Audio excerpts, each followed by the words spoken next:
여러분 안녕하십니까. 아침의 매일경제 이상훈입니다. 겨울옷은 이미 옷장 깊숙이 넣어뒀는데 오전에 한파주의보가 곳곳에 내려졌습니다. 그런데요, 오후엔 다시 포근해진다고 합니다. 종잡을 수 없는 날씨인데 외출하실 땐요, 봄옷을 여러 겹 겹쳐 입는 게 좋을 듯합니다. 자, 그럼 먼저 아침 신문 일면 기사부터 전해드리겠습니다. 매일경제 일면 톱 기사입니다. 한전, 한국전력이죠. 우리나라에서 가장 큰 공기업입니다. 승진 심사 때 군 경력 인정 안 한다. 이런 제목이 달려 있습니다. 최대 공기업 인사 지침을 지금 적용했습니다. 이게 정부가 만든 인사 지침인데요. 군필자가 군대 미필자보다 회사 근무 경력 2년 앞섰는데 승진 인사 때 불이익을 받을 판이다. 그러니까 군 경력을 승진에 지금까지는 반영을 해줬는데 이걸 반영을 안 한다는 겁니다. 그렇다면 군대에 다녀온 기간 보통 2년으로 간주하는데요. 이 기간만큼 손해본 건 어떻게 되는 거냐. 뭐 이런 불만들이 지금 남성들 사이에서 나오고 있다고 합니다.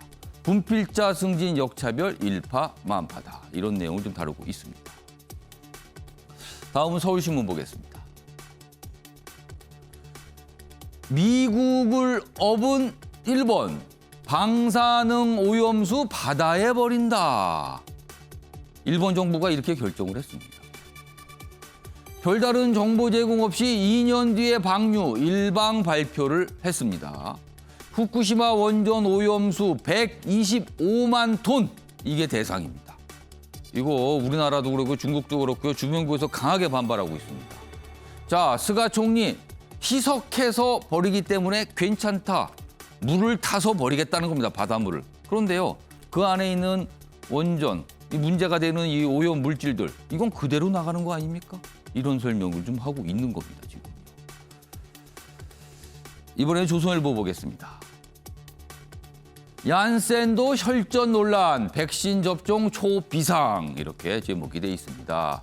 미국에서요, 얀센 접종이 시작이 됐죠. 그런데요, 6명이 부작용 증상을 보였습니다. 그 가운데 1명은 사망입니다. 그러자 미국 정부가요, 접종 일시 중단 권고를 했습니다. 그리고 얀센 제조사는 유럽 출시 연기한다는 입장도 내놨습니다. 뭔가 문제가 발생을 한 겁니다. 그런데 우리나라는 이 얀센 백신 600만 명분 도입 예정인데요. 이게 차질을 빚지 않을까, 이런 걱정이 나오고 있습니다. 마지막으로 중앙일보 보겠습니다. 기사가 아래쪽에 있습니다. 어제도 아침에 매일경제에서 이 소식을 좀 비중 있게 전해드렸는데요. 반도체 얘기입니다. 한국 최대 먹거리 반도체를 흔드는 바이든 미국 대통령. 여기 위에 사진 잠깐 보이시죠? 백악관에서 열린 이 반도체 관련 회의, 우리나라 기업도 참석을 했죠. 근데 이 반도체를 만드는 이 웨이퍼, 이걸 들고 흔들면서 미국 반도체 복원한다, 뭐 강국이 된다, 뭐 이렇게 얘기를 했습니다. 그렇다면요, 이런 얘기입니다. 미국이 다시 주도한다. 공격적 투자를 해야 한다. 삼성을 불러놓고 중국 견제한다. 이런 얘기를 한 겁니다. 우리로서는 큰 압박을 받고 있는 상황입니다. 자, 지금까지 일면 기사 짚어봤고요. 오늘도 뉴스의 행간을 깊숙하고 풍부하게 읽어주시기 위해 네 분께서 자리하셨습니다. 한 분씩 소개해드리겠습니다. 먼저 가장 왼편, 첫 자리죠. 박수현 전 청와대 대변인 나와 계십니다. 그리고 그 옆에는 최양호 현대경제연구원 고문 자리하고 계시고요. 세 번째 자리엔 조대진 변호사 오늘도 자리하셨습니다. 그리고 마지막으로 김병민 경희대 궤건 교수 나와 계십니다. 안녕하세요. 안녕하십니까. 오늘 다룰 주요 이슈들을 네 가지 키워드로 정리했습니다. 아침을 여는 키워드입니다. 첫 번째 키워드 화면에 준비되어 있습니다. 처리수라고 우긴다. 일본입니다. 이거 원전 오염수잖아요. 그런데 이걸 처리수라고 자꾸 얘기합니다. 마치 처리가 됐다, 깨끗하다, 뭐 이런 거를 강조하려는 의도 같습니다. 이 표현을 쓰고 있습니다, 지금요. 두 번째 키워드는 1등에게 눈도장. 여당의 대선 주자 1위 이재명 경기지사입니다. 지금 여당 내에서 차기 당대표 경쟁이 시작이 됐거든요. 그런데 이 당권 주자들이 찾아갔습니다. 이재명 지사를. 그리고 만나서 뭔가를 얘기합니다. 그래서 눈도장이란 표현이 등장을 합니다. 세 번째 키워드는요. 초선 당대표 제1야당인 국민의힘과 관련해서 이런 얘기가 지금 조금씩 나오고 있습니다. 당대표를 이참에 아예 초선 의원이 맡으면 어떻습니까? 이런 의견입니다. 마지막 키워드는요. 어색한 첫 회의입니다. 어제 국무회의가 열렸습니다. 화상으로 진행이 됐는데요. 오세훈 서울시장이 참석을 했습니다. 국무회의에서 야권 인사가 참여한 것은 어제가 처음이었습니다. 이 내용도 좀 준비되어 있습니다. 자, 아침에 매일경제 본격적으로 출발하겠습니다. 첫 번째 이슈는 일본입니다. 원전 오염수 방류 결정을 했습니다. 이 얘기 좀 깊숙이 다뤄볼 텐데요. 먼저 화면에 지도가 좀 있습니다. 태평양 지도가 그려져 있습니다. 여기 보시면요. 일본이 여기 있고요. 우리가 여기 있죠. 그리고 건너편에서 미국이 보입니다. 자, 여기 보시면요. 후쿠시마 원전 오염수 방류 계획입니다. 2023년부터입니다. 그렇다면 후년이에요. 그리고 약 30년간 지금 뭐 보도에 따르면 28년 또는 30년 아니면 그 이상 뭐 아무튼 그런 계획이 좀 알려지고 있다는 거예요. 근데 통상 30년 정도 방류한다는 겁니다. 30년에 걸쳐서 바다에 방류할 계획이다 이렇게 돼 있습니다. 자, 그러면은 보세요. 여기가 후쿠시마입니다. 그 앞바다에다가 이제 버린다는 거 아니에요? 그러면은 바다입니다. 바다에는 해류가 있어요. 그러면 오염수가 나오죠? 그러면 해류를 탈 거 아닙니까? 지금 태평양의 해류의 모습이 이래요. 그럼 일단 이렇게 갑니다. 이렇게 가겠죠? 타고 태평양을 한 바퀴 돌 수도 있어요. 그리고는 돌다 보면은요. 우리 동해 쪽으로 올 수밖에 없는 겁니다. 그리고 이쪽 보면은 중국 근처도 가죠. 대만 근처도 있네요. 지금요. 물론 당연히 미국 쪽 캘리포니아 앞쪽으로도 갈 수도 있는 겁니다. 지금 이런 상황입니다. 지금요. 후쿠시마 제1원전 오염수 방출인데요. 부진에 지금 오염수 저장된 게 130여만 톤 정도 됩니다. 이것을 30년 가까이 매년 방류하겠다. 후년부터 이런 계획을 하겠다는 겁니다. 지금요. 관련 기사 보겠습니다. 다음입니다. 미국을 등에 업은 일본 5년 끌던 방류 계획을 전격 발표했습니다. 한일 관계는 더 냉각이 될 수밖에 없다. 이렇게 돼 있습니다. 여기 보시면요. 이 아래쪽에 여러 가지 내용이 지금 담겨 있어요.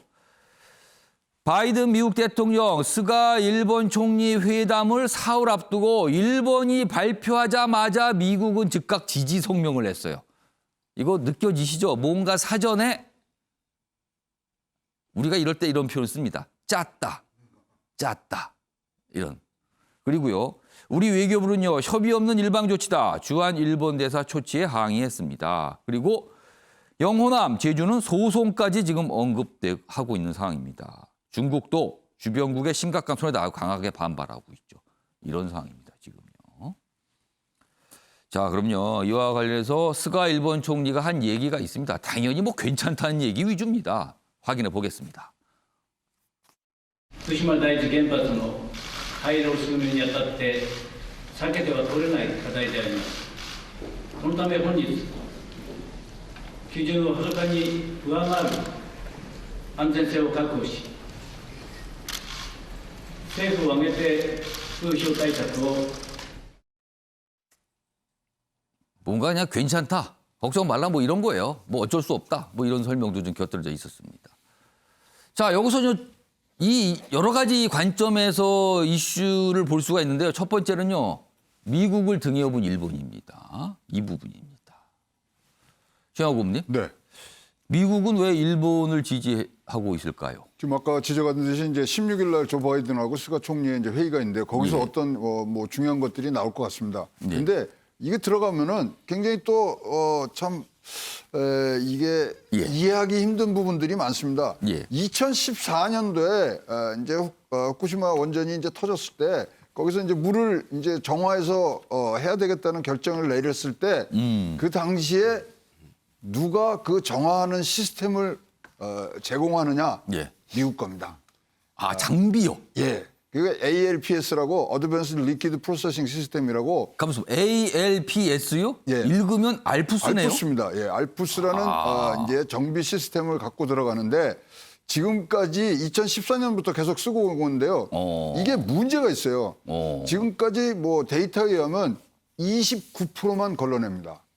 그러니까 나머지 70%는 지금 계속 나오고 있고요. 지금 그러면서 제일 지금 걱정되는 삼중 수소라는 예. 튬 그거는 지금 아직도 40배 이상이 지금 걸러 나오고 있고요. 잘 아시는 스트로튬 예. 14,000배가 지금 나오고 있습니다. 그러니까 이거를 무슨 정화순위 뭐 처리수라고 또 부릅니다. 처리수. 처리순위 이렇게 얘기하는 자체가 예. 이거는 말이 안 돼. 기준에 맞지 않는 얘기고요. 처리수라고 부르지만 처리가 제대로 안 됐다 이렇게 안 보시는 됐죠. 거네요. 이건 절대 안 되는데 그러한 뭐 진짜로 고급 이 기술을 갖다 놨는데 예. 그거는 지금 뭐 29%고는 뭐 IAEA에서 지금 나온 수치이기 때문에 어디 갈 수도 없어요. 근데 이런 것들이 들어갈 때 IAEA 총장이 누구였냐면 예. 아마노라고 일본 사람이었어요. 그러니까 이게 뭐 굉장히 깊은 얘기가 있고요. 그리고 IAEA는 사실은 미국의 입김이 강한 조직 아닙니까? 강한 정도가 아니고 IAEA의 1년 예산의 25%를 미국에서 됩니다.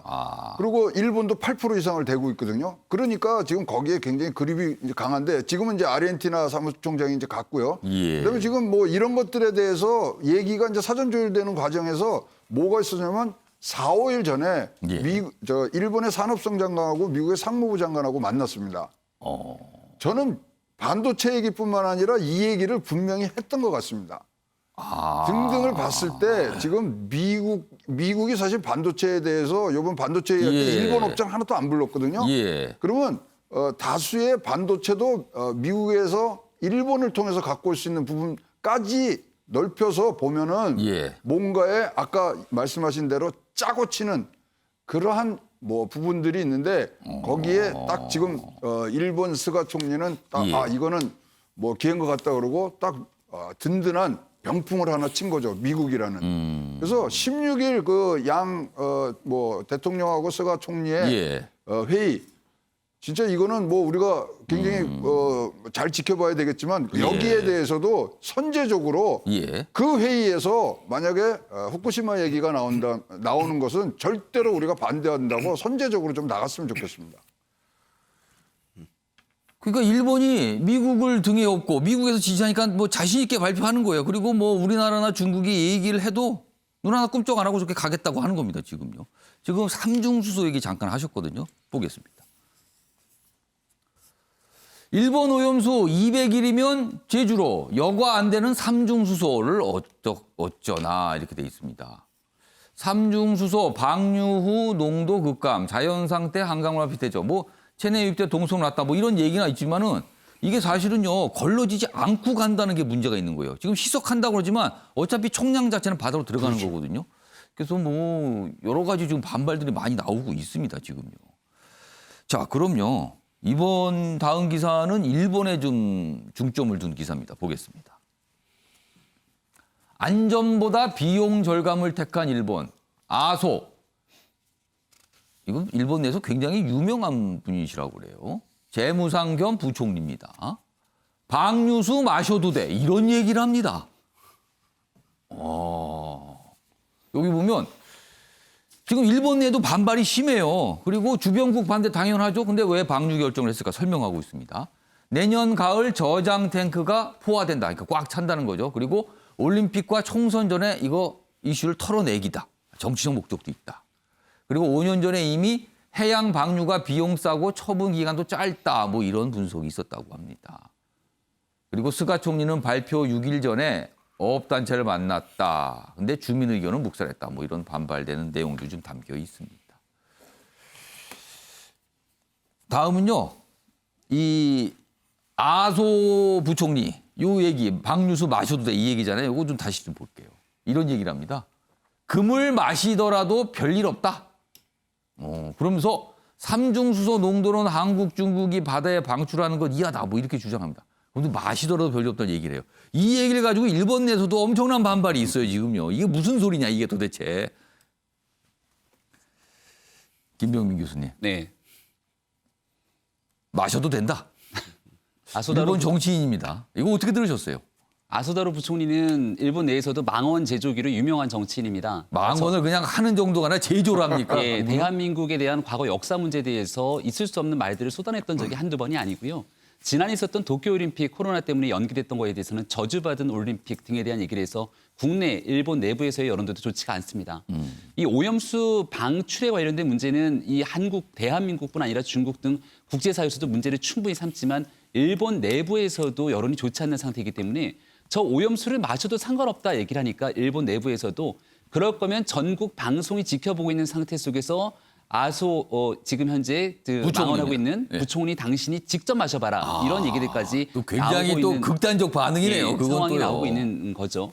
지금 우리가 이 오염수 방출에 관련된 문제를 쭉 끄집어내면서 이게 과연 제일 효과적인 문제인가에 대한 언급을 하고 있는 건데 우리가 얘기하고 있는 이 삼중수소에 관련된 반감기가 상당히 짧습니다. 그러니까 일본이 얼마든지 의지만 있다면 이 저장 탱크를 증설시키는 과정들을 거치면서 예. 그린피스 등이 주장하고 있는 것처럼 2035년까지 조금만 더 저장을 하고 난 다음에 방류를 하게 되더라도 얼마든지 자연 상태 속에서 위험을 최소화시킬 수 있을 건데 그러한 노력들을 전혀 하지 않은 채 이같이 무모한 결정을 하게 된 내용에 대해서 아마 국제사회에서의 많은 비난들이 쏟아질 수밖에 없을 겁니다. 그렇다면 저장 탱크를 늘려서 예. 보관 기간을 더 시간을 갖게 된다면 반감기가 돼서 위험이 줄어든다는 말이네요. 그렇죠. 그 기간이 그렇게 길지가 않습니다. 그린피스가 얘기하는 것도 2035년까지니까 불과 10몇 년 정도의 기간을 위해서 예. 충분하게 투자가 가능하다면 국제사회, 주변에 있는 이웃국까지 설득할 수 있는 건데 조금 전 망언에서 봤듯이 오히려 대한민국과 중국에서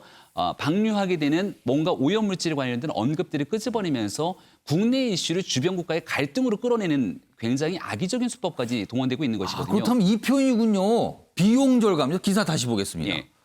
그러니까 일본 정부가 마음을 먹는다면 저장 탱크를 더 늘리거나 아니면 육지에서 그걸 버리는 방법도 있거든요. 보관을 더 하거나. 비용 절감을 택했다. 네. 이런 걸로 볼 수 있는 거네요, 지금요. 그러니까 국내의 문제들을 이번 그 선거를 앞두고 있는 상황 그리고 조금 있게 치러지게 되는 도쿄올림픽 전에 국내 이슈들을 털어내고 가겠다는 건데 그러면서 의도적으로 국내에 있는 민심들을 수습하기 위해 주변국들 간의 갈등을 조장하기 위해 이런 망언들을 쏟아내는 것은 아닌가 이런 의구심이 드는데 그럴수록 대한민국 정부가 현명하게 외교적인 노력들을 잘 풀어가기 위해서 접근을 해야 되고요. 지금 일본 정부가 이 오염수를 방류하게 되는 과정 속에서 예. 투명한 정보 공개와 그 이후에 나타나게 되는 문제들이 발생하게 된다면 여기에 어떤 책임을 물을 건지 주변국들과의 외교적인 문제 지금 풀어내는 게 시급하다고 생각합니다. 자, 일본 정부 뭐 괜찮다고 계속 설명하고 있어요. 뭐 괜찮을 수도 있습니다. 그러나 지금까지 주변국의 어떤 정보 제공이나 충분한 설명 이런 게 과연 있었는가? 이 부분도 분명히 문제가 될 수 있습니다. 자, 그렇다면요. 이제 남은 문제는요. 우리는 과연 어떻게 할 수 있는 것인가입니다. 기사 먼저 보겠습니다.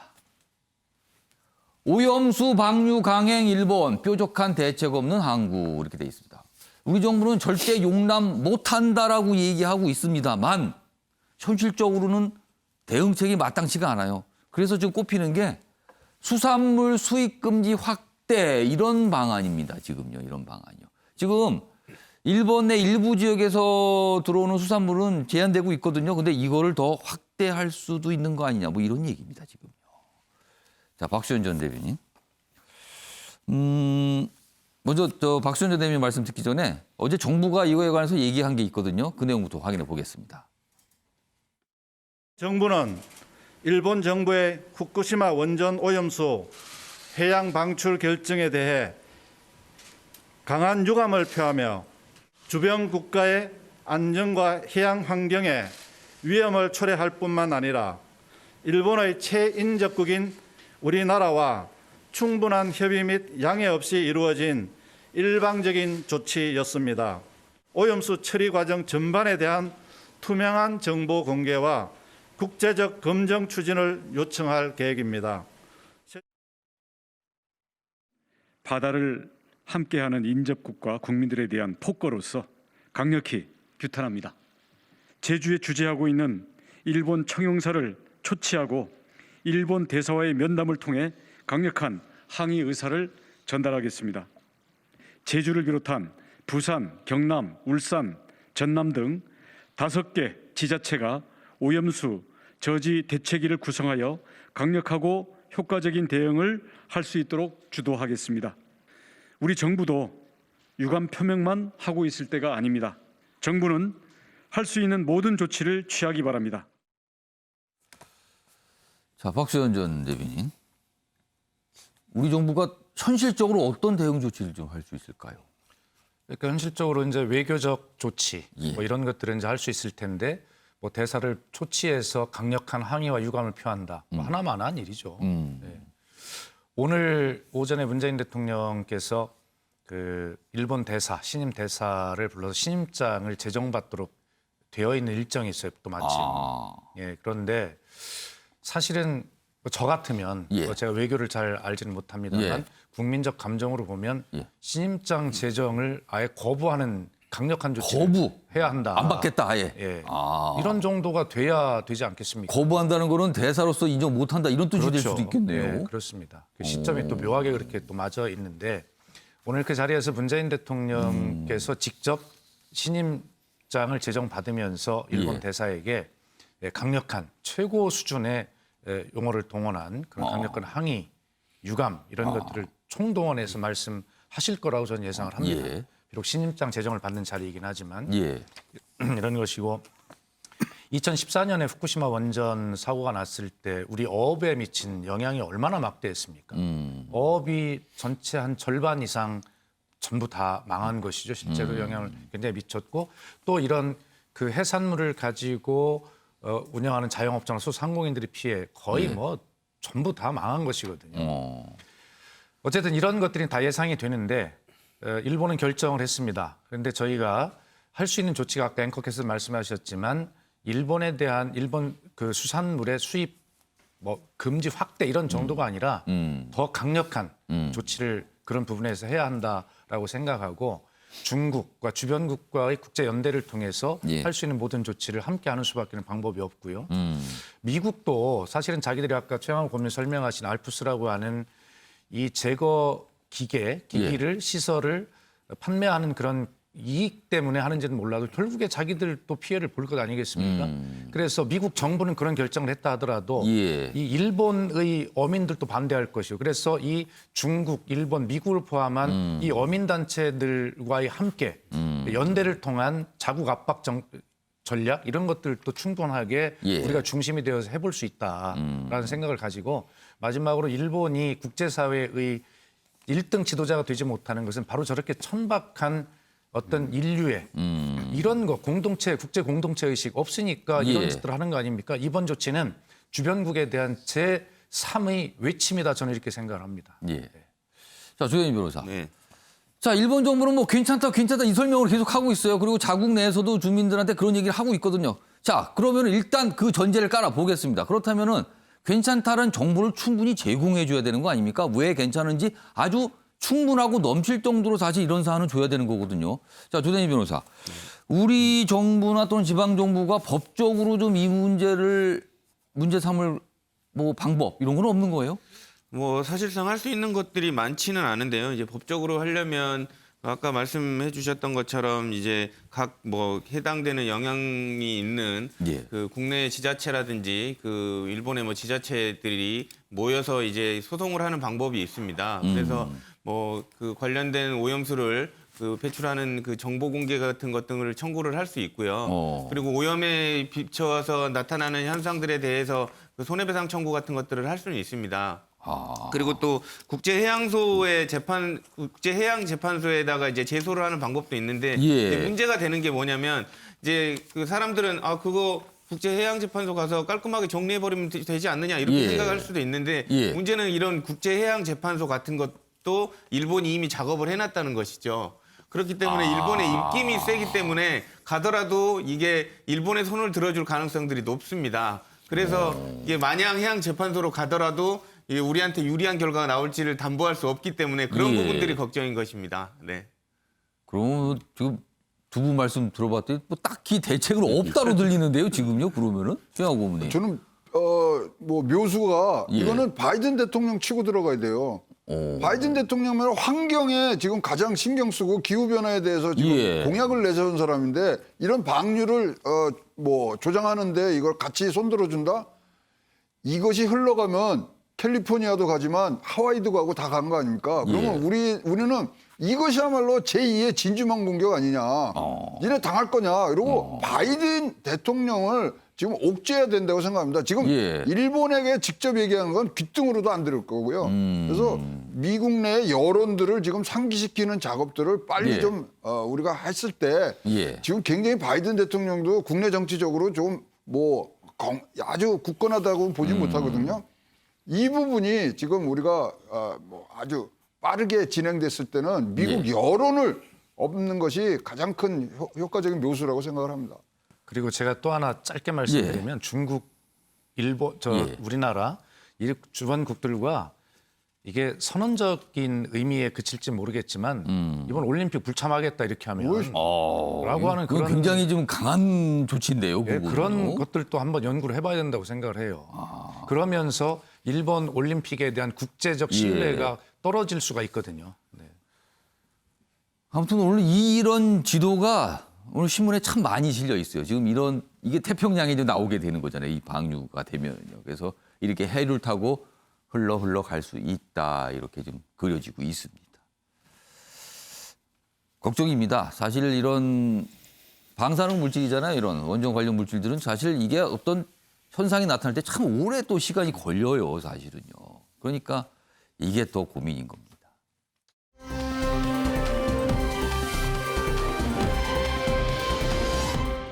자, 다음은요. 정치권 소식으로 좀 이동해 보겠습니다. 먼저 집권 여당인 더불어민주당 관련된 내용이에요. 첫 번째 이슈입니다. 여당의 당권 주자들 이재명 경기지사의 눈도장. 자, 이재명 지사는요. 이 당권 주자들 만난 자리에서 국민을 두렵게 여겨야 한다. 이런 얘기를 또 강조했습니다. 우원식 의원, 홍영표 의원 경쟁하듯 면담. 뭐 이렇게 돼 있습니다. 어제 경기도의회 의원총회가 있었어요. 그 자리에 당권 주자들 2분, 3명 정도 꼽히는데 2명이 참석을 했고 그 이후에 이재명 지사를 만난 겁니다. 지금 뭐 그런 상황을 좀 묘사하고 있어요. 여기 이제 눈도장이다 이런 표현이 좀 들어가 있습니다. 관련 기사 하나 더 보겠습니다. 여당 대표 후보들 만난 이재명, 국민의 뜻이 곧 당의 뜻이 돼야 합니다. 사진이 있죠? 여기 보면 이렇게 위아래로 이렇게 사진 대화하는 모습이 있습니다. 그리고 옆에 보면은요, 최근에 이 국민의 뜻, 이 제목에 이게 들어가 있잖아요. 이걸 제목에 반영한 이유가 있을 텐데요. 요겁니다. 지금 민주당 내에서 당심, 민심 논쟁이 좀 있어요. 무엇이 더 중요한 것이냐? 당심을 따라야 되는 것이냐? 아니다. 그게 아니라 바깥으로 가서 민심을 따라야 되는 것이다. 뭐 이런 겁니다, 지금요. 이게 단순히 이렇게 당심이지만 그 아래로 보면 굉장히 복잡한 내용들이 같이 따라오는 이 논쟁입니다, 지금요. 자, 그럼요. 어제 어떤 모습이었는지 영상으로 확인해 보겠습니다. 민심의 바닷속에 정말 언제든지 뒤집혀질 수 있다. 이런 국민들이 무섭고 당이 좀 새롭게 거듭나야 될 텐데요. 네. 기본적으로 당이 정말 국민을 두려워해야 된다고 생각합니다. 우리 국민들의 삶이 현실에서 조금이라도 개선되는 그런 쪽에 좀 실용적인 개혁에, 민생 개혁에 더 많이 신경 써야 될 것 같습니다. 뺄셈의 정치가 아니라 덧셈의 정치로 나가겠다. 이것을 어떻게 국민들에게 약속하고 당이 정말 국민을 두려워해야 된다고 생각합니다. 왕조 시대에도 왕이 국민을 두려워했는데 국민 주권 국가에서 국민은 정말 두려운 존재라 해야 맞는 것 같습니다. 그것이 저희들한테 참 어떤 뭐 보약이 될 수 있도록 저희가 노력을 해야죠. 그렇게 만들어야죠. 자, 최영 고문님. 네. 지금 당권에 도전하고 있는 의원이 3명으로 꼽혀요. 근데 그 중에 2분이 같은 날 연속해서 우원식 의원, 홍영표 의원 이 순서대로 이재명 경기지사를 만났습니다. 이재명 경기지사 지금 여당 내 대선주자 1위를 달리고 있습니다. 이거 눈도장이라고 표현했는데 동의하십니까? 네, 눈도장 맞습니다. 그리고 어차피 이제 또 표대결을 해야 되지 않습니까? 그리고 이번에 민주당 이 뭐 선거 관리 규정을 보면 예. 10%를 국민들이 찍게 돼 있어요. 예. 그렇다면 국민들이 지금 뭐 1위에 그런 뭐 대권 주자로 지금 뭐 올려놓고 있는 이재명 지사의 어떤 뭐 우호적인 관계가 거기에도 굉장히 표심에도 10%면은 다른 거는 뭐 당원들 투표 아닙니까? 나머지는? 나머지 당원들 투표 10%는 좀 적은 거 아니에요? 그러면은? 그렇지만 이게 캐스팅 보트가 될 수 있죠. 지금 뭐 우열을 가릴 수 없다고 저는 생각을 하는데 예. 그런 관심에 또 당 내에서도 이재명파가 뭐 많지는 않지만 그래도 꽤 포션이 되는 걸로 알고 있습니다만은. 그래서 지금은 이제 눈도장들 찍으러 가야 되고요. 예. 조금만 지나면 다음 주에 후보 등록을 하면은 예. 뵐 시간도 없지 않습니까? 그래서 일단은 두루두루 지금 여러 가지의 상황에서 예. 표를 의식한 지금 만남들이 이루어지고 있다 이렇게 보여집니다. 당권주자 또 이렇게 이재명 경기지사를 만나니까 또 이렇게 소개가 된단 말이에요. 또 이게 그럼요. 이렇게 언론에 노출이 됩니다. 또 이런 식으로. 박수현 전 대변인께는요. 이재명 지사가 어제 두 당권주자를 만나면서 강조한 게 국민의 뜻 이걸 반복해서 얘기해요. 국민의 뜻은 곧 민심인데 지금 사실 민주당 내에서는 민심 아니면 당심 뭐 약간 이런 게 논쟁처럼 좀 가고 있거든요. 이런 상황에서 굉장히 좀 미묘한 말일 수도 있을 것 같습니다. 어떻게 들으셨어요? 예, 민주당 내에서 당심, 민심 논쟁은 없고요. 없습니까? 당연히 논쟁의 대상이 아니죠. 뭐 그거는 원칙이든 실리든 간에 민심이 당연히 중요한 것이고요. 예. 아마 이런 문제는 저희들이 민심을 잘 보살피지 못한 그런 부분이 없지 않느냐라고 하는 종합적인 반성문을 이제 국민께 드리게 될 겁니다. 이재명 지사 어제 좋은 기회를 잘 활용한 거죠. 두 당권 주자 입장에서는 경기도 의회 의원들이 의원총회가 열린다고 하니 예. 중요한 표를 얻기 위해서 그렇죠. 달려갔는데 이른바 이제 거기가 이제 표밭이라고 할 수 있는 거죠, 그렇습니다. 지금요. 네, 갔는데 간 김에 이재명 지사를 안 만날 수가 없고 또 이재명 지사도 이렇게 언론에 나올 수 있는 좋은 기회인데 예. 이걸 활용 안 할 수가 없죠. 표를 위해서 서로 접점이 맞은 것인데 거기서 낸 메시지가 이재명 지사 역시 잘 읽고 있습니다. 어제 강조한 메시지가 뭐냐면 국민, 실용, 민생 개혁 이겁니다. 그래서 이번에 저희가 재보선에서 참패한 이후에 저희들이 이것을 잘 못했다라고 반성하고 있는 이 시점을 정확하게 읽고 민주당이 앞으로 국민과 그리고 민생 속으로 가야 된다라고 하는 그 민주당의 방향을 정확하게 이야기한 것이라고 볼 수 있습니다.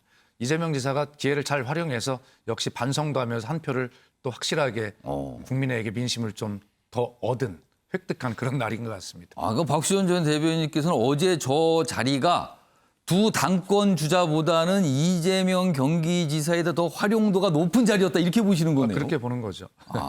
그러면서 국민의 뜻 이 얘기를 강조했다. 네. 어제 아무튼 언론에서 이제 언론이 주목한 장면이었습니다. 민주당과 관련된 기사가 하나 더 있는데요. 보겠습니다. 그러니까 당 내부에서 지금 있는 모습을 다루고 있어요. 선수가 높아질수록 약해지는 여당의 반성문. 그러니까 선수.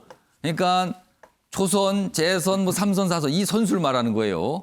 그러니까 이른바 중진일수록 뭐가 약해진다는 뜻이 됩니다. 자, 어떻게 약해졌나? 여기서 설명이 되어 있습니다.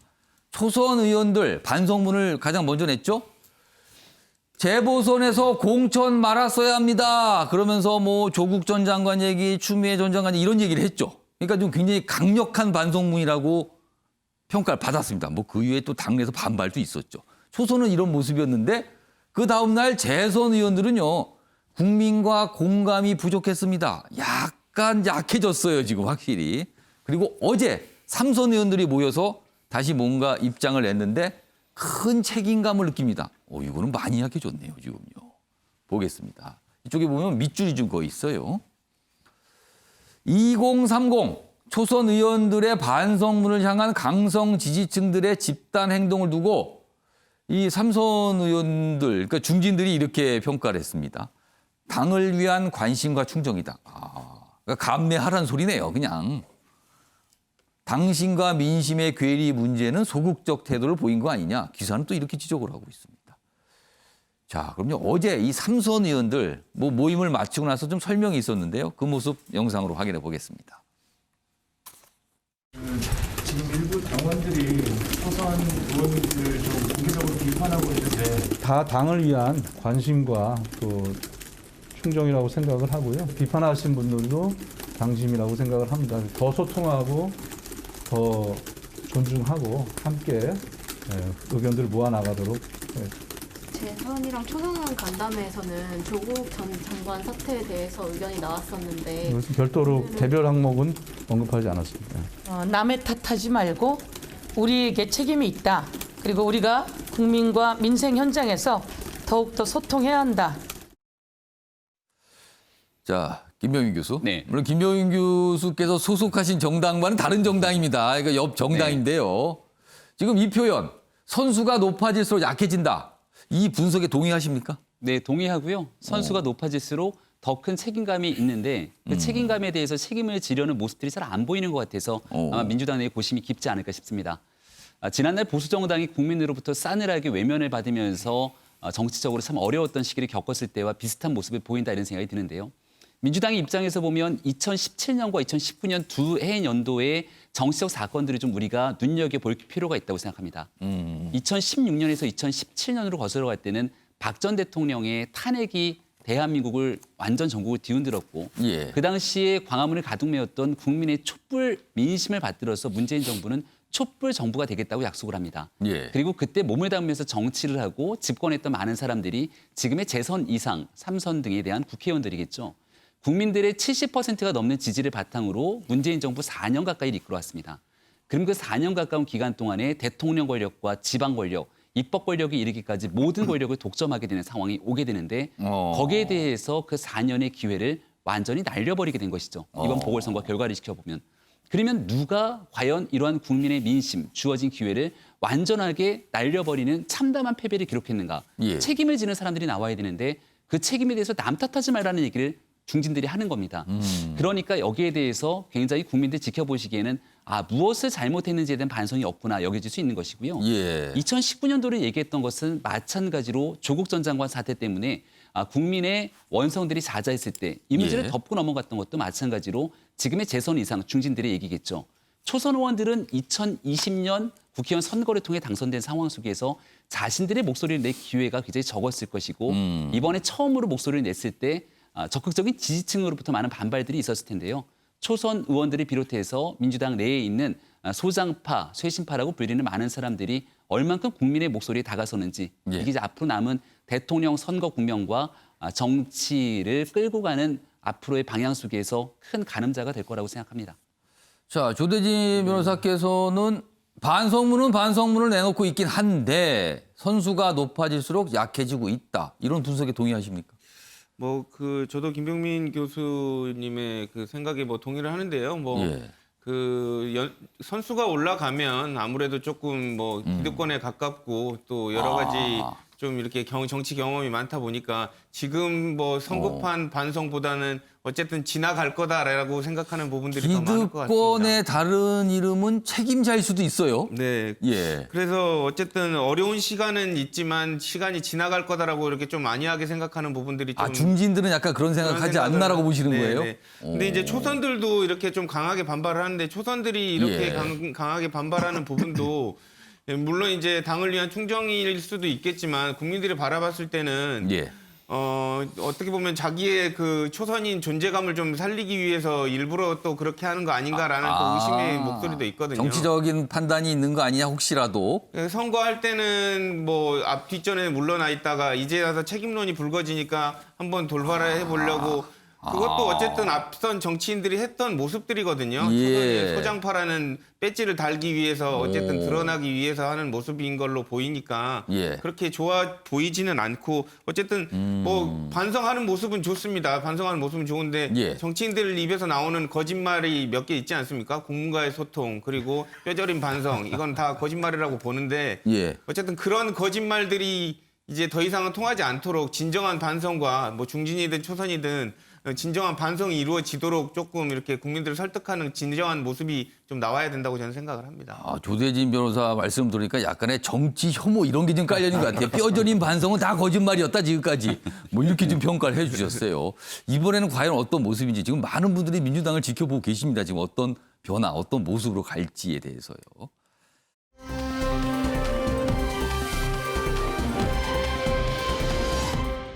자, 다음은요. 국민의힘과 관련된 상황입니다. 이분은 지금 국민의힘을 이제 떠났죠. 그런데 여전히 주목은 받고 있어요. 여기 뭐 인터뷰 기사가 있습니다. 김종인 전 국민의힘 비대위원장입니다. 제목이 두 줄인데요. 이렇습니다. 선거 승리에 붕 떠 있다. 국민의힘이. 붕 떠 있다. 이거 떠 있으면은 이게 발이 땅에 안 닿아 있는 건데요. 이게 불안정하다는 뜻인데요. 그리고요. 쇄신을 위해선 초선 당대표 이거 고려할 만하다고 얘기합니다. 초선 당대표 얘기가 나왔습니다. 여기 보겠습니다. 선거 이후에 다들 당권 싸움에만 혈안이 돼 있다. 냉정한 판단 없인 내년 대선에서 미래가 없다. 굉장한 혹평을 한 겁니다. 지금 상황에 대해서요. 그러면서 뭐 인물을 얘기했죠. 영국 블레어, 캐메론 총리처럼 새 시대에 여는 새로운 젊은 인물 이거 필요하다. 이런 걸 또 강조합니다. 그리고 여기 보시면요. 안철수 국민의당 대표에 대한 또 이 지적이 안 빠지고 들어가 있습니다. 당 점포 한 번도 입지 않은 안철수. 재보선 때 지원 유세는 자기 홍보다. 또 이렇게 또 한 번 이렇게 지적을 또 담아놔 있습니다. 관련 기사 더 있습니다. 보시죠. 야당 당권 경쟁의 새 변수 중진 불출마론이 나왔습니다. 그리고 뭐 일각에서는 뭐 김종인 추대론. 근데 이거에 대해서 본인이 어제 인터뷰에서 다시는 안 간다 국민의힘으로 뭐 이런 얘기까지 했어요. 그래서 지금 중진 불출마론인데요. 여기 기사로 이어집니다. 여기 첫 번째 줄에 있습니다. 서병수 의원 당권 도전에 나설 수도 있다. 그동안 이런 얘기가 있었거든요. 그런데 어제 불출마 얘기를 했습니다. 그리고 중진들은 이선 후퇴해야 된다. 이거는 곧 초선 당대표론과 이어지는 얘기입니다. 초선들 중심으로 뭐 김종인 추대론 얘기도 있다. 이렇게 돼 있습니다. 자, 이 얘기 좀 해보겠습니다. 먼저 박수현 전 대변인, 김병민 교수 두 분께 똑같은 질문 드릴게요. 국민의힘 초선 당대표 가능성 어떻게 보세요? 가능성 없다고 봅니다. 없다. 아주 단정적으로 말씀하셨어요. 초선 당대표 되면 민주당이 큰일 납니다. 민주당 입장에서는 만약에 국민의힘에서 초선 당대표가 나오게 되면 민주당은 굉장히 당혹스럽다 이 얘기입니까? 당연히 그렇습니다. 그래서 될 수가 없고요. 그럼 없어야 된다는 말씀으로 드리는데요, 지금요? 예, 그렇습니다. 뭐 거의 농담 같은 말씀드려 죄송한데 어느 당이든 국민께 신뢰를 회복할 수 있는 그러한 어떤 일이든 해야 할 때라고 생각합니다. 그래서 꼭 김종인 당 대표가 어떤 초선 이렇게 형식적인 어떤 기준을 가지고 말씀하신 것은 아닐 것 같고요. 초선 같은 그런 초심을 가진 정치인, 예를 들어 오늘 우리 프로에 함께 출연하고 있는 김병민 비대위원이 국회의원은 아직 못해 초선은 아닙니다만 그런 어떤 새로움을 갖고 있지 않습니까? 저런 인물들이 당대표가 된다면 민주당이 되게 곤란해지는 일입니다. 그러니까 지금 민주당 입장에서는 만약에 초선 당대표, 꼭 초선은 아니지만 굉장히 새롭고 젊은 당대표가 제1야당에 등장하게 된다면 민주당으로서는 굉장히 긴장하고 당혹스러울 수 있다. 이런 거네요, 지금. 그럼요. 지금 쇄신을 해야 될 건 민주당인데 국민의힘이 민주당을 뛰어넘는 저런 혁신의 모습을 보인다면 민주당이 아무리 쇄신을 해도 그 모습이 보이지 않겠죠. 그럼 민주당에서도 초선 당대표론 이런 주장은 안 나옵니까? 그러니까 지금 김종인 대표께서 하신 저 말씀은 국민의 힘을 향해서만 한 소리가 아니라 정치권 전체를 놓고 혁신하라는 강한 주문을 하신 것이고 국민의 힘에서 저런 일을 한다면 정치권 전체를 변화시키는 그런 출발이 될 수 있기 때문에 굉장히 중요한 말씀이고 민주당에게는 저거보다 더 가는 혁신을 해야 된다. 그런 주문을 함께 하신 거라고 봅니다. 김병민 교수. 네. 국민의힘 내에서 초선 당대표로 현실적인 가능성은 어떻게 보세요? 정치는 상상의 영역이죠. 아마 올 초만 하더라도 대한민국의 보궐선거에 서울시장이 오세훈 시장이 당선될 것이다.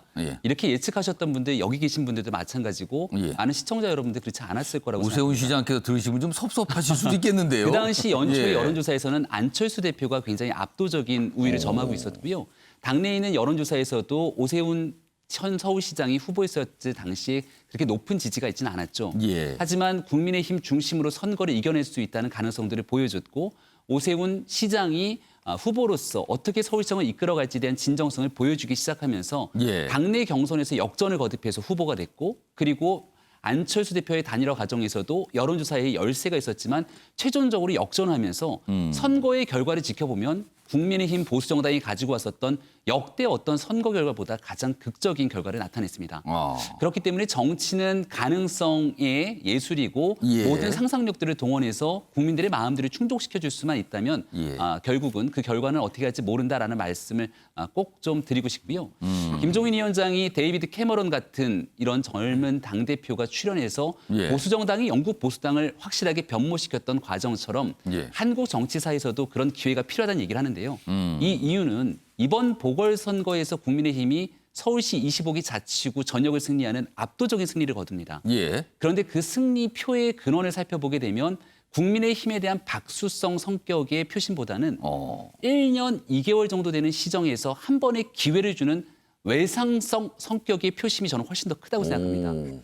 한 번 기회를 줬는데 그 기회를 받고 난 국민의힘이 과거로 돌아가는 모습을 보이거나 쇄신하고 혁신하는 모습을 보이지 않는 상태로서 다시 국민의 눈살을 찌푸리게 만드는 당권 경쟁 그리고 자기들끼리의 이전 투구 양상을 보이게 된다면 아마 국민의 힘을 향한 국민의 지지는 싸늘하게 식는데 불과 며칠의 시간이 걸리지 않을 거라 보고 그런 당신들이 모이게 된다면 어떤 길이 대한민국 대통령 선거 과정에서 국민의 힘이 우뚝 서는데 국민의 마음을 다잡는 것인지 아마 당원들의 평가가 있을 거라고 생각합니다. 정치는 상상이니까 모른다 이 말씀이시네요. 지금 민주당의 경우는 내달 초에 당대표를 뽑거든요. 국민의힘은 당대표 뽑는 일정이 언제로 정해졌습니까? 아직까지 아무런 것도 결정된 바가 없습니다. 지금 일각에서는 과연 지금 상태에서 당대표를 뽑는 전당대회가 열리면 불과 몇 개월의 당대표가 되는데 그 뒤에 대통령 후보 선출을 위한 전당대회가 열립니다.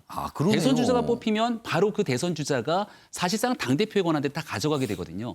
그러니 원내대표 선출 이후에 오히려 대통령 후보 선출을 가는 것이 맞지 않겠느냐는 의견들도 있고요. 지금 나오고 있는 것처럼 전당대회를 빨리 열어서 서로 간에 새로운 당대표를 뽑자는 주장과 여러 가지 의견들이 있는 만큼 당내 여론을 수렴해서 앞으로 차기 지도부 선출에 대한 의견들을 곧 모을 예정입니다. 다음은요. 김종인 전 비대위원장이 인터뷰에서 이런 얘기도 했습니다. 그 화면으로 좀 보겠습니다. 윤석열 전 검찰총장에 관한 질문을 받아요. 국민의힘 입당 가능성이 있다고 보십니까? 라는 질문에 이렇게 얘기합니다. 안 갈 것 같다. 이유는요. 저 아사리판에 가서 무슨 이득이 있다고. 지금 국민의힘 상황을 아사리판이라고 묘사를 했어요. 이거 좋은 뜻이 아닌데요. 지금 이거는요. 최양호 고문님. 네. 최양호 고문님께서 보시기에는 이 표현에 동의하세요? 아사리판이 뜻이 두 개가 있습니다. 지금 뺏고 빼앗는 그런 우리나라 말에서는 진짜 난장 같은 아사리가 있고요. 인도 버머에 보면은 덕망 높은 스님이 제자들을 가리키는 판을 아사리라 그랬습니다. 아, 그 판이 아사리판이에요? 근데 저는 진짜 김종인 위원장님한테 한번 물어보고 싶어요. 자기가 떠나면은 분명히 이렇게 어지러운 상황이 올 걸 알면서도 떠나는데 분명히 어떤 말씀하시면 더 이상 애정이 없다 그랬어요. 근데 김종인 위원장이야말로 당을 넘나들면서 대한민국의 정치를 세우기 위해서 애정 갖고 정치하신 분은 아니지 않습니까? 그래서 저는 아사리판 김종인 위원장이 지금 일어나고 있는 이 야권의 어떤 정계 개편에 진짜 덕망 높은 스님으로 오셨으면 좋겠어요. 그래서 애정 이런 얘기보다 이제는 진짜로 시간이 없지 않습니까? 그래서 애들로 얘기하지 마시고 진짜로 이제 앞으로 덕망 높은 스님으로 별의 순간이 오는 거를 조금 진두지휘해 주시면 좋겠고 그러기 위해서 제가 보기에 집에 가서 쉬신다 그랬잖아요. 여의도에 광화문에 사무실 내셨더라고요. 그럼 원래 있던 거 아닙니까? 아니 그래도 그걸 폐지를 해야죠. 지금 안 하신다 그러면 손님들 많이 옵니다. 지금 이렇게 아사리판이라고 설명한 이유는 다들 당대표 할 생각밖에 없다. 그러면서 그런 것만 경쟁이다. 이런 걸 보고 한 말로 추정이 됩니다, 지금. 자, 근데 이 질문이 원래 나온 거는요, 조대진 변호사. 윤석열 전 검찰총장이 국민의힘으로 갈 것 같습니까? 라는 질문에 이 답을 한 거예요. 조대진 변호사는 윤 전 총장이 국민의힘으로 갈 것 같으세요? 아니면 아예 그냥 멀리 할 것 같으세요? 저는 안 갈 것 같습니다. 이 말엔 동의하시는 거네, 그러면. 왜냐하면 이제 정치판 자체가 아사리판 경향이 강하고요. 아까 최영호 교수님께서는 그 얘기를 두 가지로 좋은 뜻으로도 얘기를 해주셨지만 그 전자의 뜻이 맞습니다. 그 아사리 그 판이고요. 그리고 윤석열 총장도 만약에 정치를 한다면 조금 좀 새로운 정치를 해보고 싶다는 생각이 있을 텐데 예. 지금 뭐 그 국민의힘에서 제일 중앙에 있으셨던 김종인 비대위원장이 그런 얘기를 했단 말입니다. 예. 그러니까 들어오면 아마 윤석열 총장이 가지고 있는 여러 가지 포텐이라든지 이런 잠재력 같은 경우가 손상되고 예. 그러니까 날것으로서의 정치를 하는데 참 힘들 것이다라는 뭐 전망을 했기 때문에 어려울 것이다라고 생각을 한 것 같은데 이런 부분들을 윤석열 총장도 직감하고 있을 것 같고요. 가면 오염된다라는 생각을 할 것 같아요. 기존 정치인들의 색깔에 오염되기 때문에 만약에 본인이 정치를 하고 싶다는 생각이 들더라도 그거는 국민이 바라는 생각이 아닐 테니 바깥에서 본인의 덩치를 좀 더 키운 다음에 그 다음에 생각을 하겠지 지금은 예. 뭐 들어간다는 생각은 전혀 안 하고 있을 것 같습니다. 임명희 교수 발언 기회 아까 네. 요청하셨는데. 이 윤석열 총장을 두고 이제 하는 얘기죠. 사실 예. 김종인 위원장이 어제 매일경제와의 인터뷰였는데요. 예. 여기에 대해서 김종인 위원장이 늘 보고 있는 거는 국민의 마음, 민심입니다. 윤석열 전 총장에게 대권 주자로서의 국민의 마음들이 모여 있죠. 근데 국민의힘이 그거를 담아내기 위해서 충분히 더 나아가기 위한 노력들이 필요한데 그런 절충점들이 맞을 때 윤석열 전 총장과 국민의힘이 함께 대통령 선거 승리까지 가져갈 수 있다라고 하는 조언들, 고언들을 좀 쏟아냈다 이렇게 봐주시는 것이 좀 더 좋겠다는 생각이 들고요. 지금 현재 윤 총장이 당장 국민의힘에 들어가진 않을 것 같다고 지적하고 조언하는 이유는 예. 정치 세력화의 중요성을 얘기합니다. 아. 김종인 위원장이 비상대책위원장으로 국민의힘에 혈혈단신 혼자 들어오게 되죠. 예. 그리고 늘 얘기하는 건 정강 정책도 바꾸고 당의 많은 변화와 혁신을 위해 노력하는데 당내 구성원들이 생각만큼 잘 따라주지 않았다라고 하는 어려움을 토로합니다. 윤석열 전 총장이 대권 주자로서 국민의 지지를 받지만 혈혈단신 홀로 국민의힘에 돌아오게 된다면 결국 정치 세력화된 가능성이 없는 상태에서 국민의 지지를 뒤로 물릴 수 있는 상태가 발생할 수 있습니다. 따라서 현재는 윤석열 총장이 가고자 하는 국민의 기대에 맞춰서 예. 정말 새로운 미래를 그릴 수 있는 정치 세력이 구축되고 그리고 난 다음에 국민의힘이 변화와 쇄신하는 모습을 보이면서 예. 함께 힘을 합치는 별의 순간이 올 거다라고 조언하고 있다 이렇게 인터뷰를 했다고 보는 것이 저는 김종인 위원장의 생각과 부합할 거라고 봅니다. 김종인 전 위원장 그동안 얘기를 보면 뭐 별의 순간 그리고 오늘은 이제 아사리판이 나왔습니다. 뭐가 이렇게 막 비유를 하는 거죠. 뭐 어떻다고. 그리고 이렇게 밖에서 뭔가 이렇게 말로써 툭툭 던지는 얘기를 하는데 사실은 그거에 대한 영향 반향들이 있거든요. 항상. 오늘도 이렇게 소개되고 있습니다.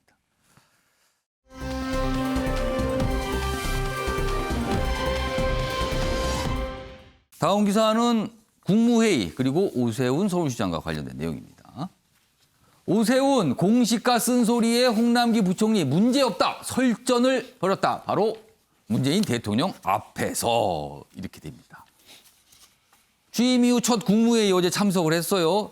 국무회의는요 사실 청와대도 이제 화상이 하나가 있고요. 그리고 정부 서울청사, 정부 세종청사 그러니까 세 곳을 연결하면서 회의가 진행이 된 거예요. 그중에서 오세훈 시장은 정부 서울청사에 가서 참석을 한 겁니다. 여기 보면 공시가 제도 개선 차원 뭐 선정 과정 지자체 참여 요구했는데 변창흠 홍남기 반박을 냈다. 그다음에 자가진단 키트 이 얘기도 강하게 주장하고 있는데 거듭 촉구했는데 뭐 보건복지부 장관은 이거 보조적으로 쓰는 정도입니다. 또 이렇게 설전을 벌였다는 겁니다.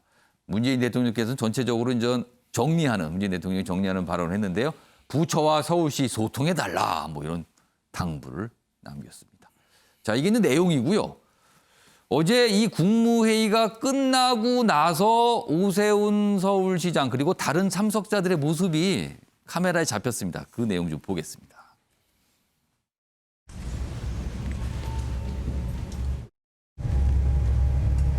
옛날에 10년 전에 그때는 청와대하고 일을 왔다 갔다.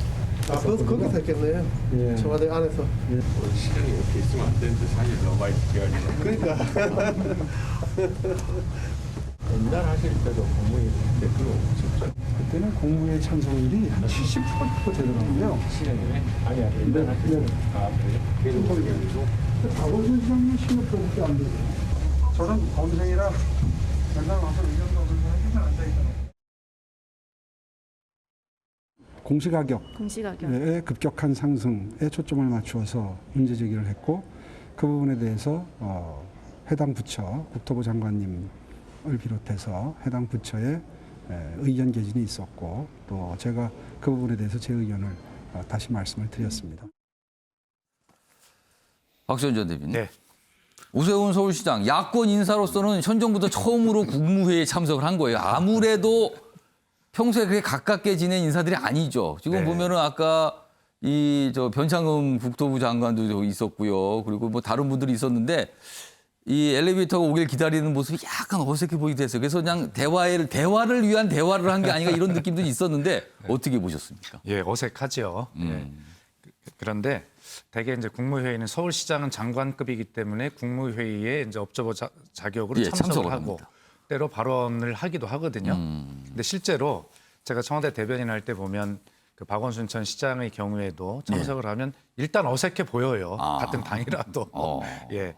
그래서 근데 그 자리에 오면 서울시장은 또 차기 대권으로 가는 또 자리로 항상 또 그렇게 보죠. 받는 자리이기 때문에 서울시장은 국무회의에 오면 늘 발언을 좀 차별화하기 위해서 좀 돋보이기 위해서 존재감을 보이기 위해서 발언을 하시는데 길고 좀 그렇습니다. 길게 얘기를 해요? 예. 발언권을 갖게 되면? 예. 그래서 좀 이렇게 눈초리를 받기도 하고 뭐 그런 점이 있는데 오세훈 시장은 또 다른 당 후보니까도 더 그런 모습이 또 있었고 또 공약 과정에 이 문재인 정부의 공약과는 좀 다른 그런 어떤 방향을 제시하면서 그런 것들이 부딪히는 또 그런 모습이 있었기 때문에 이런 것이죠. 아마 저는 오세훈 시장이 뭐 정당을 떠나서 굉장히 중요한 자리에 계시기 때문에 이 국무회의를 통해서 중앙정부와 서울시 간의 여러 가지 차이가 약간 있다면 그런 것들을 잘 조율하고 토론하는 그런 자리로 잘 활용했으면 좋겠습니다. 하여튼 뭐 저 모습은 이제 회의가 끝나고 나서 저런 모습이었고요. 사실 회의 내용 소개해드렸지만 설전을 벌였다 이렇게 돼 있거든요. 자, 이와 관련해서요. 여당 내에서 오세훈 서울시장의 주장에 뭐랄까요? 공감을 한달까요? 그런 의견들이 지금 나오고 있습니다. 오세훈의 뜻밖의 우군, 강남구청장, 민주당 출신입니다. 부동산 정책 옳은 방향이다. 이거는 약간 민주당 입장에서는 생각지도 못할 발언일 수도 있어요.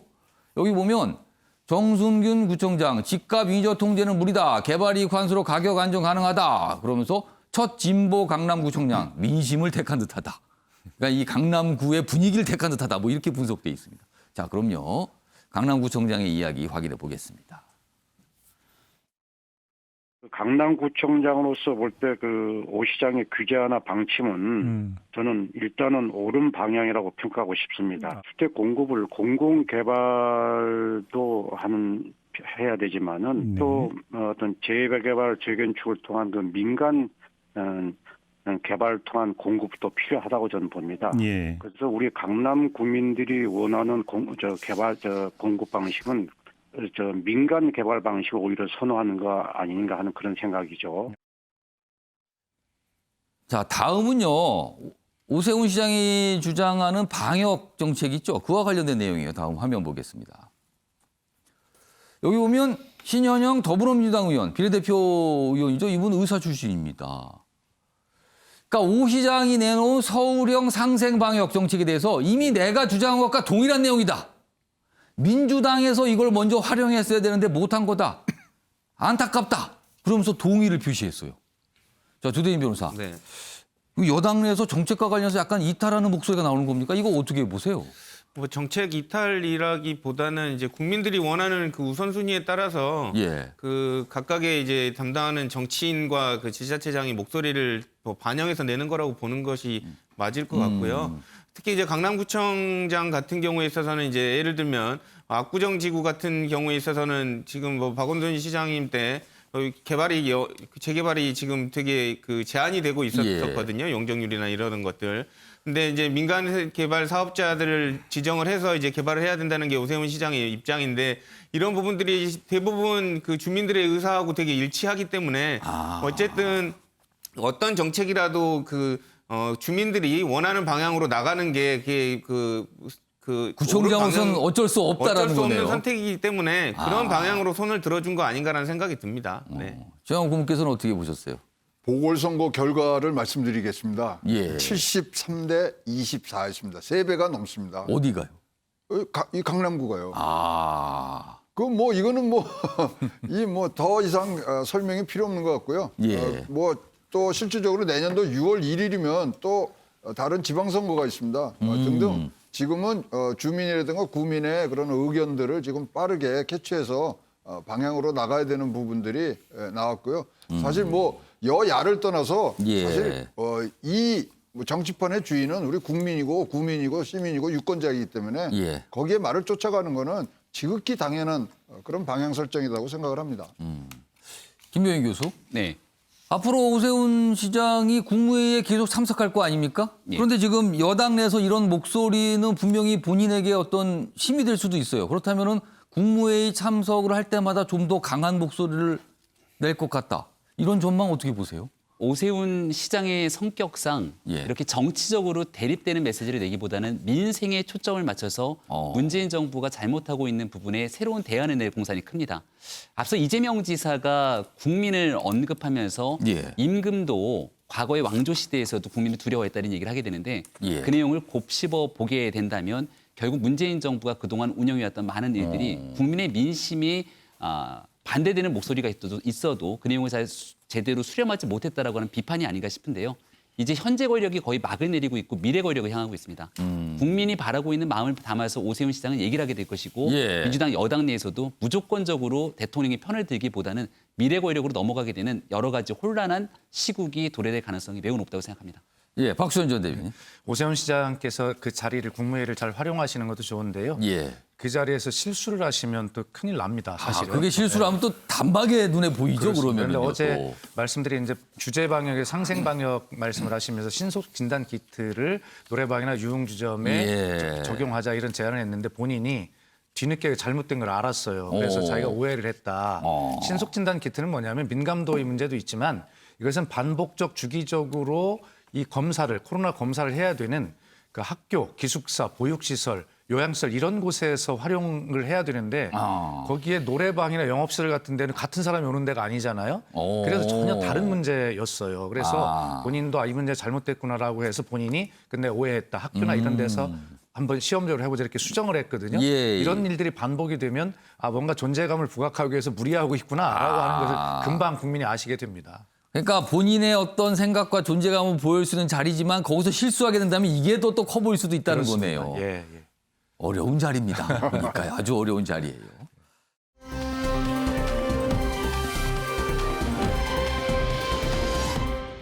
다음은 백신과 관련된 내용 좀 이어가 보겠습니다. 첫 번째 기사입니다. 미국 얀센 백신 접종 중단. 우리나라도 도입 차질 우려가 됩니다.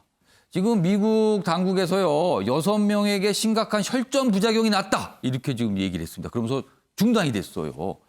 자, 이 얀센을 자회사로 갖고 있죠. 존슨앤존슨, 얀센 유럽 배포 연기한다. 우리나라는 600만 명분 구매 계약을 체결했는데 이게 걱정인 겁니다, 지금요.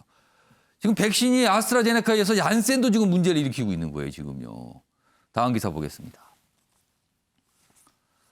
정부 백신 확보 문제 없다 이런 얘기만 계속하지 말고 잘못이 있으면 인정을 하고 이제는 협조를 구해야 될 때다. 지금 백신 늦었다. 그리고 우리가 확보한 백신은 왜 그런가 이런 지적을 받고 있거든요. 지금요. 전문가들의 제언인데요. 얀센, 모더나 등 수급 안개 속이다. 11월 집단 면역 달성 집착 말아야. 사실 이거 지금 어렵다는 얘기가 많잖아요.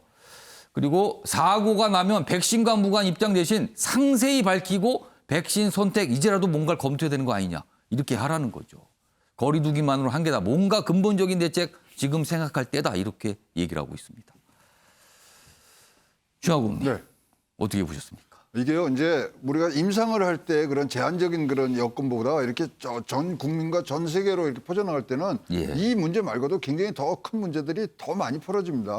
그러나 지금 뭐 정부가 노력하는 부분들에 대해서 우리가 폄하할 이유가 하나도 없고요. 정부도 안간힘을 쓰고 있는 거예요, 정부는 지금. 도와줘야 되는 거고 전문가 얘기를 믿어야 되고 이제 이런 것들이 쌓였을 때 코로나19는요, 코로나 20, 21, 23으로 계속 나올 병이기 때문에 이것들을 이제 뭐 단숨에 넘어가는 그런 뭐 V자 반등보다는 우리 생활 속에서 극복하는 모습들을 보여줘서 뭐 정부도 분명히 설명할 건 설명해야 됩니다만은 우리도 너무 조급한 마음을 갖고서 이것을 대체하는 것보다는 지금 갖고 있는 거리두기와 마스크 쓰기에 우리가 조금 더 힘을 써서 정부의 힘을 몰아줘야 되는 그런 부분이라고 생각을 합니다.